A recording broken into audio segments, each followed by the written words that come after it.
तो आज हमने बात करनी है ऐड कॉपी बनाने की। ऐड वो चीज़ होगा जो जब कोई गूगल पर सर्च करेगा, कुछ भी सर्च करेगा, तो जो रिजल्ट्स सामने नज़र आते हैं, जैसे मैंने कल भी आपसे जिक्र किया था, लास्ट टाइम आपसे जिक्र किया था कि ये एड्स तो नहीं है, ठीक है। ऐड के साथ यहाँ छोटा सा AD लिखा हुआ नज़र आ रहा होता है, ठीक है। तो बहरहाल ये जो रिजल्ट्स हैं इनको हम ऐड कॉपी या ऐड कहते हैं, ठीक है। एड्स डिफरेंट टाइप के होते हैं, जैसे मिसाल के तौर पे आपका जो है वो एक्सपेंडेड टेक्स्ट ऐड है। पहले स्टैंडर्ड टेक्स्ट ऐड होते थे, ये मैंने वैसे ही आप लोगों को दिखाने के लिए ओपन किया। ये देखिए, ये छोटा सा AD लिखा हुआ नज़र आ रहा है। इसका मतलब है कि ये एक ऐड है, पेड ऐड है, ठीक है। फ्री रिजल्ट नहीं है बल्कि पेड ऐड आपको नज़र आ रहा है।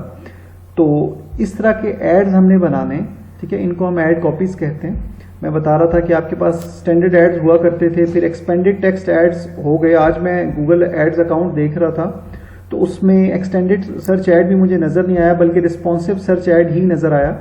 लेकिन शायद एक दिन में पूरी ऐड कॉपी समझाना थोड़ा सा शायद लंबा काम हो जाए, तो इसलिए मैं स्टैंडर्ड टेक्स्ट ऐड से एक तो शुरू कर रहा हूँ और दूसरे नंबर पे देखते हैं कि कितना आज जो है वो हम कवर कर सकते हैं, कितने इनमें से पॉइंट्स हम आज कवर कर सकते हैं, ठीक है। देखिए, हमारे पास 3 हेडलाइंस हैं। ये एक हेडलाइन की जगह है, ये दूसरी हेडलाइन की जगह है और ये तीसरी हेडलाइन की जगह है। यहाँ आगे सैंपल नज़र आ रहा है, ठीक है, प्रीव्यू नज़र आ रहा है। ये ऊपर वाला जो ये वाला सेक्शन है ये आपका डेस्कटॉप का प्रीव्यू है और नीचे वाला जो है वो मोबाइल का प्रीव्यू है, सही है। सॉरी, मैं ये बताना भूल गया, ये वेबसाइट है KAROOYA.com, ठीक है। और आगे जो है वो expanded text add preview tool, ये बेसिकली एक प्रीव्यू टूल है जिससे हम ऐड बनाकर अपने क्लाइंट से शेयर कर सकते हैं। जब हमने एक्चुअल ऐड चलाना है तब तो हमने एडवर्ड्स के अंदर ऐड अपलोड करना है, एडवर्ड्स के अंदर ऐड बनाना है। लेकिन अभी फिलहाल हम सिर्फ कह लीजिए प्रैक्टिस कर रहे हैं। हम जो है वो इस सोच से काम कर रहे हैं कि फाइल बनाकर अपने सीनियर को भेजी या फाइल बनाकर अपने क्लाइंट को भेजी। अप्रूवल लेने के बाद आपने अगर एडवर्ड्स में जाना है तो उसके लिए आपको प्रीव्यू करना है एड्स को, सैंपल बनाने हैं एड्स के। तो मैंने ये 3 रोज खाली की थी जो कि हेडलाइंस थी, ठीक है। अगर आप लोगों को पिछली बातें याद हों तो हमने ऐड ग्रुप बनाते हुए ये बात जहन में रखी थी कि एक हेडलाइन आपकी ऐड ग्रुप के नाम पर होगी। जैसे फर्ज कीजिए अगर मैं एक फाइल ओपन कर लूँ कोई, जो मेरे पास जो है वो ऐड ग्रुप की बनाई हुई फाइल्स आई हैं इन दिनों में, जैसे ये अल्फा चाइल्ड केयर की एक फाइल है, ठीक है। इसमें देखिए, अब जैसे ये पहली हेडिंग है, ये ऐड ग्रुप का नाम है अल्फा चाइल्ड केयर, सही है। पर मैं इसको नहीं ओपन करता, उसकी वजह मैं आपको हेडलाइंस बनाते हुए बताता हूँ। जैसे अब मिसाल के तौर पे ये एक हेडलाइन के तौर पर मैं इस ऐड ग्रुप को इस्तेमाल कर रहा हूँ। समझिए ऐसे कि मैं चाइल्ड लर्निंग सेंटर की ऐड ग्रुप की ऐड कॉपी बनाने लगा हूँ। हर ऐड ग्रुप की ऐड कॉपी रेलेवेंट होती है, उसकी रेलेवेंसी आपकी हेडलाइन और बाकी चीज़ों में नज़र आ सकती है, ठीक है। तो ये मैंने वहाँ से कॉपी की हेडलाइन, ठीक है, और यहाँ पर आकर मैंने जो है वो इसकी ये पहले लफ्ज़ का पहला करैक्टर जो है वो कैपिटल करना है। तो उसके लिए मैंने जो है वो ये चाइल्ड का C तो कैपिटल था, लर्निंग का C कैपिटल किया और सेंटर का C कैपिटल किया, ठीक है। याद रखिएगा, एक हेडलाइन आपकी हो गई ऐड ग्रुप का नाम, इसीलिए हमने ऐड ग्रुप का नाम बनाते हुए ये ध्यान रखा था कि आपका ऐड ग्रुप का नाम कोई टैग लाइन, पंचिंग लाइन हो, सो दैट आप उसे ऐड कॉपी में इस्तेमाल कर सको। यहाँ पर आपकी करैक्टर लिमिट नज़र आ रही है कि ये 30 करैक्टर्स आप इस हेडलाइन में इस्तेमाल कर सकते हैं। यहाँ 8 की गुंजाइश अभी मजीद है। बहरहाल आपने हेडलाइन इसी तरह की बनानी है जो मीनिंगफुल हो और 30 करैक्टर्स के अंदर हो जाए और आपके ऐड ग्रुप से रेलेवेंट भी हो, ठीक है। तीसरी हेडलाइन जो है वो नॉर्मली मैं इस्तेमाल करता हूँ कंपनी का नाम लिखने के लिए, ठीक है। इस वजह से मैंने आगे आप लोगों को वहाँ से अल्फा चाइल्ड केयर वाला ऐड ग्रुप नहीं पिक किया था, क्योंकि अल्फा चाइल्ड केयर ही कंपनी का नाम है। तो मैंने कहा तीसरी हेडलाइन में फिर मैं कंपनी का नाम नहीं लिख सकूंगा, तो इसलिए मैंने वो वाला ऐड ग्रुप सेलेक्ट नहीं किया था आप लोगों को समझाने के लिए। तीसरी हेडलाइन में मैं ऐड कॉपी की तीसरी हेडलाइन में मैं कंपनी का नाम इसलिए इस्तेमाल करता हूँ क्योंकि मेरा एक्सपीरियंस ये है कि जब आपका ये ऐड नज़र आता है तो नॉर्मली आपकी डोमेन से पिक होता है, तीसरी हेडलाइन ऑटोमेटिक पिक हो जाती है डोमेन से, ठीक है। जैसे अब एक दफ़ा हमारा एक क्लाइंट था, उसकी वेबसाइट का जो एड्रेस था, जो लैंडिंग पेज था, वो जो है उसके अंदर आता था, एड्रेस के अंदर आता था lpages.com यानी landingpages.com। तो अब क्या होता था कि उसका जो ऐड नजर आता था उसकी तीसरी हेडलाइन लिखी हुई आती थी lpages.com। मैंने गूगल सपोर्ट से बात की कि हम इसको कैसे चेंज कर सकते हैं, तो उन्होंने बताया कि जी आप इसको चेंज नहीं कर सकते, ये ऑटोमेटिक है वगैरह वगैरह। पर लंबी कहानी पार्ट बात मुख्तसर करता हूँ कि हम तीसरी हेडलाइन में जो है वो कंपनी का नाम इस्तेमाल कर देते हैं, ताकि अगर हेडलाइन नजर आए तो कंपनी का नाम नजर आ जाए, और अगर डोमेन नजर आए तो यूजुअली डोमेन में भी कंपनी का नाम ही आ रहा होता है। lpages.com या इस तरह के केसेस कम होते हैं, ठीक है। तो इसलिए हमने ये इस्तेमाल कर दिया। उसके बाद दूसरी हेडलाइन एक और टैग लाइन आपने इस्तेमाल करनी है, ठीक है। मेरे पास जो अल्फा चाइल्ड केयर की वेबसाइट है इसके ऊपर एक लाइन लिखी हुई है, your home away from home, कुछ ऐसी लाइन लिखी हुई है। मुझे वो लाइन काफी अच्छी लगती है as a punching line, as a tag line. तो मैं वो अगर इस्तेमाल कर लूँ अपनी हेडलाइन 2 में, आपने एक ऐड कॉपी नहीं बनानी, आपको डिफरेंट ऐड कॉपीज बनानी है, ठीक है। अब जैसे देखिए ये लिखा हुआ है Brampton's leading licensed child care providers. अब इसमें से आप हेडलाइन पिक कर सकते हैं, ठीक है, क्योंकि ये बड़ा है, बड़ी लाइन है तो ये पूरी आएगी नहीं, तो इसको एडिट करके आपको इस्तेमाल करना पड़ेगा। इस लाइन की मैं बात कर रहा था, your family away from home. इसको मैंने कॉपी किया है और यहाँ पर मैंने हेडलाइन में लाकर इसको पेस्ट किया है। तो ये 3 कैरेक्टर्स कम है अभी भी, साइज उसका ठीक है। तो ये your family away from home, ये लाइन मुझे पसंद है, आपको कोई और लाइन पसंद हो सकती है। आप बड़े सिंपली ब्राउजिंग एक्सटेंशन की हम बात कर चुके हैं, ब्राउजिंग एक्सटेंशन के साथ, या आप सिंपल वैसे गूगल पे जाके तो अपनी जो है वो लोकेशन को अगर अपडेट करें, अगर आप अपनी लोकेशन को अपडेट करें,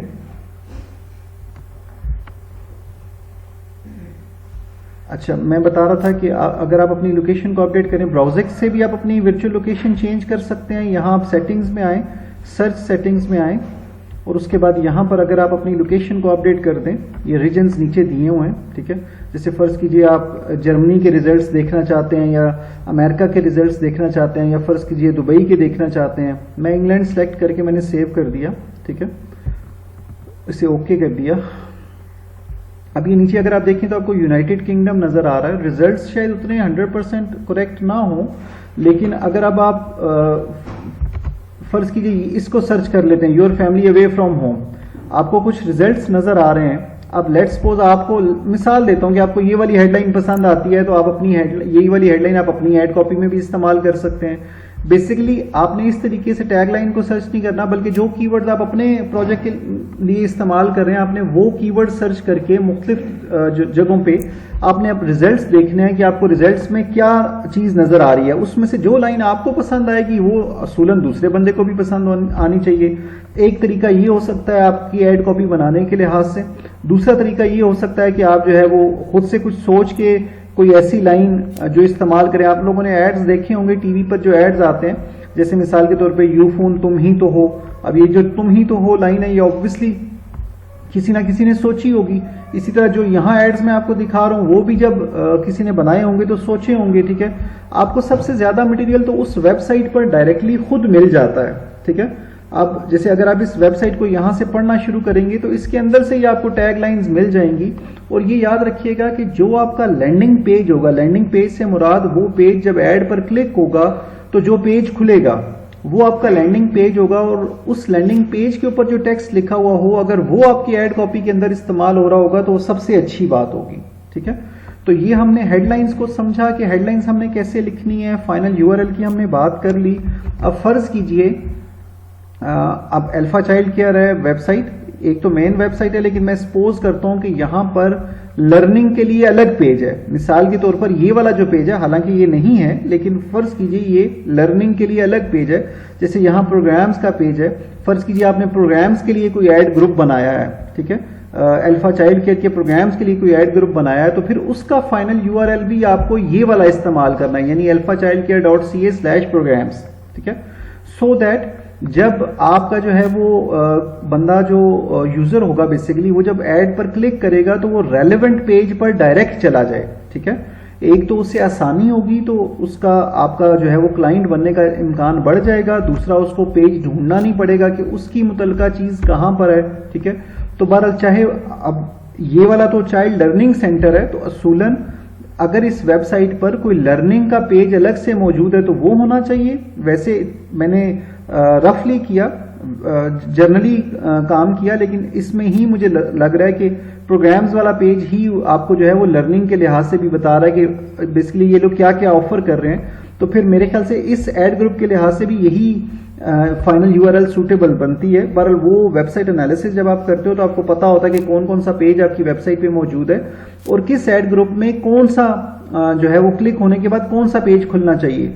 याद रखिएगा, कोई ऐड अगर आपकी कंपनी के बारे में बता रहा है तो अबाउट के पेज पे जा सकते हैं। कोई ऐड अगर कॉन्टैक्ट करने के बारे में बता रहा है तो कॉन्टैक्ट के पेज पे जा सकते हैं। कोई फॉर्म फिलिंग के बारे में बता रहा है तो फॉर्म फिलिंग के पेज पे जा सकते हैं। सर्विसेज जनरली बात हो रही है तो सर्विसेज के पेज पे जा सकते हैं। किसी एक स्पेसिफिक सर्विस की बात हो रही है, जैसे हमने कैंट होम सर्विसेज वाली वेबसाइट देखी थी, तो उस पे कंक्रीट रेजिंग का अगर आपने ऐड बनाया है तो वो कंक्रीट रेजिंग वाला जो पेज है उसके ऊपर ऐड जाना चाहिए। यानी ये फाइनल यूआरएल आपकी वो होनी चाहिए जिसके बारे में आपका ऐड ग्रुप है, जिसके बारे में आपकी कीवर्ड्स हैं, जिसके बारे में आपकी ऐड कॉपी है। तीनों चीजें बेसिकली एक ही चीज के बारे में होंगी, तभी वो रेलेवेंट बनेंगी। ठीक है, उसके बाद ये पाथ लिखा हुआ है। साथ साथ अगर आप ऐड देखते जाएं तो ये देखिए, ये फर्स्ट हेडलाइन, सेकंड हेडलाइन और थर्ड हेडलाइन यहां आ रही है। ये ऊपर आपका लैंडिंग पेज फाइनल यूआरएल जो है वो नजर आ रहा है। ठीक है, ये आगे यहां पर ये स्ट्रेस फ्री और बी रिलैक्स्ड ये पहले से लिखा हुआ था। ठीक है, मैंने नहीं लिखा हुआ। ये जो है वो आपके पाथ्स आ रहे हैं। ठीक है, पाथ आप समझ लीजिए, ये आपकी हेडलाइन एड कॉपी के अंदर ये नजर आ रहा है कि आपकी वेबसाइट है alphachildgear.ca। ठीक है, अब देखिए ये ऐड हमने एड ग्रुप जिसके लिए बनाया था वो था चाइल्ड लर्निंग सेंटर। सही है, तो अगर मैं अब जैसे हमें चाइल्ड लर्निंग सेंटर का पेज एक लम्हे में वेबसाइट पर नजर नहीं आया, ठीक है, तो ये चीज रेलेवेंसी खराब करने वाली बात है। ठीक है, तो अगर मैं यहां पर लिख दूं कि चाइल्ड साइज देखना पड़ेगा 15 कैरेक्टर जहां तक मेरे जहन में अलाउड होते हैं, चाइल्ड लर्निंग। अच्छा, उसके बाद सेक्शन तो नहीं, खैर बार चाइल्ड लर्निंग को एक ही पाथ में यूज कर लिया। ये आपके जहन पे, आपकी अप्रोच पे डिपेंड करता है कि आप अपने ऐड ग्रुप को कैसे पाथ में मेंशन करते हैं। बेसिकली पर्पस ये बनता है इसको इस्तेमाल करने का कि जब कोई बंदा ये एड्रेस देखेगा तो वो ये समझ जाएगा कि वो ये समझेगा कि इस वेबसाइट के ऊपर चाइल्ड लर्निंग के लिए एक सेपरेट पेज मौजूद है। ये उसके जहन में ये बात आएगी इसको देखने के बाद कि भाई वो बंदा जो है वो अगर इस वेबसाइट पर, इस ऐड पर क्लिक करेगा तो वो ज्यादा रेलेवेंट चीज पर जाएगा। यानी चाइल्ड लर्निंग का एक अलग पेज होने का मतलब ये है कि कोई जेनेरिक वेबसाइट नहीं है, बल्कि स्पेसिफिकली चाइल्ड लर्निंग को लेकर अगर कोई बंदा इस ऐड को देख रहा है तो वो चाइल्ड लर्निंग वाले पेज पर ही जाएगा। मैं थोड़ा सा शायद बात को कंफ्यूज कर क्यों, मैं रिपीट करने की कोशिश करता हूं कि हम यहां पर पाथ इस्तेमाल करके यूजर को ऐड दिखाकर ये कॉन्सेप्ट देना चाहते हैं कि हमारे इस ऐड पर वो अगर क्लिक करता है तो वो जिस पेज पर जाएगा वो उसकी सर्च क्यूरी से रेलेवेंट होगा। ठीक है, तो इसलिए हम अब यहां सेंटर की स्पेस नहीं बनती, वरना मैं पार्ट 1 में ही लिख देता। पार्ट 2 में सिर्फ सेंटर लिखूंगा तो वो थोड़ा सा अजीब हो जाएगा। ठीक है, बहरहाल आप यहां पर चाइल्ड लिखें, यहां पर लर्निंग सेंटर लिखें, या सिर्फ लर्निंग सेंटर लिखना चाहते हैं या चाइल्ड लर्निंग सेंटर, वैसे तो आइडियल ये है कि पूरे ऐड ग्रुप का नाम आपका जो है वो पाथ में आ जाए। ठीक है, लेकिन इंग्लिश का भी जहन में रखना है कि इंग्लिश के लिहाज से भी आपका जो पाथ है वो मीनिंगफुल होना चाहिए। ठीक है, आई होप आप लोगों को पाथ वाली बात भी क्लियर हो गई होगी। हेडलाइंस, फाइनल यूआरएल, पाथ, इसके बाद हमारी आती है बात डिस्क्रिप्शन की, जो ये लिखी हुई है। ठीक है, नीचे जो ये वाली चीजें हैं ये आपकी एड एक्सटेंशंस हैं। ठीक है, इस पर आज हम बात नहीं कर रहे, हम यहां तक करके अभी डिस्क्रिप्शन की बात करके अपनी एड कॉपी की बात को फिनिश कर देंगे, इस एक्सपेंडेड टेक्स्ट ऐड की बात को फिनिश कर देंगे। ठीक है, अच्छा, आपने अपनी डिस्क्रिप्शन के अंदर 2 चीजें लिखनी है। एक तो 2 डिस्क्रिप्शंस हैं, साइज बड़ा है, ज्यादा टेक्स्ट यहां पर आ सकता है, नंबर 1, नंबर 2, आपने यहां 2 चीजें मेंशन करनी है। एक तो अपने कंपनी के बारे में, जारी बात है। दूसरा एक चीज शामिल होती है, उसे हम कहते हैं CTA। CTA is for call to action. अगर वो आपकी वेबसाइट शॉपिंग वाली है तो आपका call to action shop now बन सकता है। उसके अलावा बाय नाउ भी आपका कॉल टू एक्शन बन सकता है। अगर आपकी वेबसाइट जो है वो कुछ सीखने वाली है तो लर्न मोर, ये आपका कॉल टू एक्शन बन सकता है। किसी वेबसाइट पर कॉल नाउ, ठीक है, कंसल्ट नाउ, ये सारे जो हैं ये आपके CTA कहलाते हैं, कॉल टू एक्शंस कहलाते हैं, जो आपकी एड कॉपी का मस्ट हिस्सा होने चाहिए, डिस्क्रिप्शन में लाजमन आने चाहिए। ठीक है, अब अगर मैं उसकी वेबसाइट को ही देखूं, सही है, और मैं चाइल्ड लर्निंग सेंटर का ऐड बना रहा हूँ, ठीक है। तो अगर यहाँ मुझे लर्निंग के हिसाब से कुछ मिल जाता है, इसका एक तरीकाकार तो ये हो सकता है, अब जैसे ये देखिए ये एजुकेशनल प्री स्कूल है, ठीक है। तो यहाँ पर अगर मैं देखूं तो ये our educational preschool program is design to help prepare the children for their future experience within the elementary school system. इसको मैं अगर कॉपी करूं या यहाँ से अगर एक नज़र मारूं, असल में थोड़ा टाइम भी बचाना चाह रहा हूँ, तो अगर यहाँ पर एक नज़र लगाऊं और उसमें मुझे कोई यहाँ से एक अच्छी लाइन मिल जाए तो मैं उसको वहाँ इस्तेमाल कर सकता हूँ। चले मैं इसको पहली लाइन को ही कॉपी करता हूँ। ये सारी लाइन तो शायद मैं नहीं यूज़ करूँगा, लेकिन इसको मैंने पूरी को कॉपी किया और यहाँ आकर पेस्ट कर दिया, ठीक है। तो ये 49 कैरेक्टर्स भी एक्स्ट्रा हो गए, ये याद रखिएगा। अच्छा, उसके अलावा एक और बात याद रखिएगा, जो ऐड ग्रुप का नाम था आपका वो याद रखिए आपके हर कीवर्ड में आ रहा है। तो अगर ये ऐड नज़र आया है, इस ऐड ग्रुप का ऐड नज़र आया है, तो इसका मतलब है कि ये 3 अल्फाज हर कीवर्ड में, हर सर्च क्वेरी में होंगे, तभी वो ऐड नज़र आ रहा होगा। तो ये 3 अल्फाज फिर आपने कोशिश ये करनी है कि आपकी डिस्क्रिप्शन में भी आए, ठीक है, लेकिन ऐवी खाम खा नहीं, ठीक है। इंग्लिश के हिसाब से सही तरीके से, जैसे अब मैं यहाँ लिखता हूँ our child learning center is designed to, मैंने जुमला चेंज कर दिया, वहाँ चाइल्ड लर्निंग सेंटर डाल दिया और इंग्लिश के लिहाज से भी वो बात सही बन रही है। Is design to help prepare the children for their future, ठीक है। मैं यहाँ तक रहने देता हूँ और उसके बाद सारा खत्म कर रहा हूँ। ऑब्वियसली मैंने उसके अंदर रहना है, कैरेक्टर लिमिट के अंदर, ठीक है। यहाँ याद रखिएगा कैपिटलाइजेशन का भी आपने ध्यान रखना है, आपने वर्ड्स को कैपिटल करना है। यहाँ पर मिक्स थॉट है। एक दफ़ा मुझे एक गूगल स्पोर्ट वाले बंदे ने कहा था कि फॉर, इज, टू, ये सारे वर्ड्स पहले कैरेक्टर इसके जो है वो आपको कैपिटलाइज करने चाहिए, और दूसरे दफ़ा एक और बंदे ने कहा था कि उनको नहीं कैपिटलाइज करना चाहिए। बहरहाल आई वुड लाइक कि खास अल्फाज कैपिटलाइज हों और प्रीपोजिशंस वगैरह जो हैं वो आपकी कैपिटलाइजेशन उनमें ना की गई हो, ठीक है। अच्छा, अभी भी शायद मैं जब CTA इस्तेमाल करूंगा तो मुझे थोड़ी सी एडजस्टमेंट करनी पड़ेगी। बार मैं यहाँ लिखता हूँ कॉल नाउ, तो ये मैंने जब यहाँ लिखा कॉल नाउ तो ये 5 कैरेक्टर्स फालतू हो गए हैं, ठीक है। तो child learning center is designed child, मैं ज़रा पढ़ रहा हूँ ताकि मैं उसमें थोड़ी चेंज कर सकूँ। जैसे मैं यहाँ अगर लिखता हूँ our child learning center is here to help prepare the children for their future, ठीक है। तो अब सिर्फ एक कैरेक्टर रह गया है, वो अगर मैं आखिर से फुल स्टॉप खत्म कर लूँ तो वो एक कैरेक्टर सही हो जाता है, यानी लिमिट के अंदर आ जाता है, ठीक है। तो मेरी ये डिस्क्रिप्शन मैंने क्या बनाई है, our child learning center is here to help prepare the children for their future, call now, ठीक है। CTA इतना मजे से एडजस्ट नहीं हुआ, लेकिन मैं वीडियो की लेंथ को ध्यान में रखते हुए ज्यादा उस पर टाइम कंज्यूम नहीं करना चाहता। इसी अंदाज में आपने दूसरी डिस्क्रिप्शन पे भी काम करना है, यहाँ नीचे दूसरी डिस्क्रिप्शन भी लिखनी है, ठीक है। आपका यहाँ ऐड बन के सामने आ जाएगा। अगर आपने कोई स्क्रीनशॉट लेने वाली जो है वो एक्सटेंशन की हुई है तो आप वो इस्तेमाल कर सकते हैं। आप प्रिंट स्क्रीन का बटन इस्तेमाल कर सकते हैं, आप यहाँ से वो सिलेक्ट कर लें और इसको कॉपी कर लें, ठीक है। उसके बाद अगर आप इसे एक्सेल में पेस्ट करेंगे या वर्ड में पेस्ट करेंगे तो आपका जो है वो स्क्रीनशॉट वहाँ पर आ जाएगा और इसे फिर आप अपने क्लाइंट के साथ, अपने सीनियर के साथ शेयर कर सकते हैं, सो दैट वो आपकी ऐड कॉपी के ऊपर कमेंट कर सके कि आपने अपनी ऐड कॉपी कैसी बनाई है। ये जो नीचे local store, online and physical store, ये ऐड एक्सटेंशन वाले हिस्से में से आया है। ऊपर, इससे ऊपर वो चीज़ है जो हमने final URL, path, headlines, descriptions, ये देखिए ये जो नंबर लिखा हुआ है ये भी आपकी ऐड एक्सटेंशंस में से आया है, जो आज का आपका काम नहीं है, ठीक है। अगर आप एडवर्ड्स में कामयाब हो जाते हैं ऐड बनाने पर, मुझे यहाँ पर रिस्पॉन्सिव ऐड नजर आया था खाली, तो अगर आपको एडवर्ड्स में मिल जाती है ये ऑप्शन एक्सपेंडेड टेक्स्ट ऐड वाली, तो आप जो है वहां पर ऐड एक्सटेंशन के बिना ही आपको सैंपल मिल जाएगा आगे।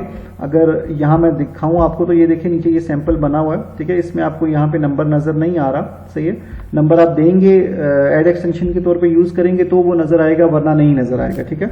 तो इस तरीके से आप अपने ऐड को कॉपी करके वर्ड में, एक्सेल में ला के PDF फाइल बनाकर क्लाइंट से शेयर कर सकते हैं। ये तो सिर्फ हमने एक ऐड कॉपी बनाई, ठीक है, लेकिन याद रखिएगा ऐड ग्रुप का नाम भी साथ मेंशन होना चाहिए।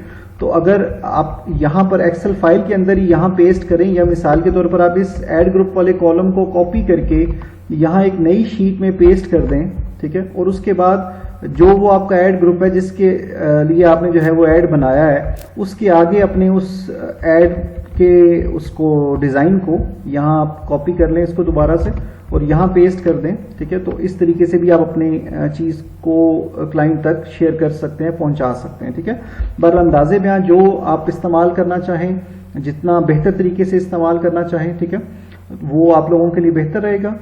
आई होप कि इस वीडियो ने आपकी हेल्प की होगी और आप लोगों को add copy, journal add copy, standard text add की ऐड कॉपी बनाने के लिहाज से कन्फ्यूजन खत्म हो जाएगी। बहरहाल अगर कोई कन्फ्यूजन होगी तो प्लीज़ क्वेश्चंस में पूछेगा, आई विल ट्राई कि मैं आप लोगों को रिप्लाई कर सकूं। फिलहाल के लिए इतना ही, अगली वीडियो में मुलाकात होगी, तब तक के लिए अल्लाह हाफिज़।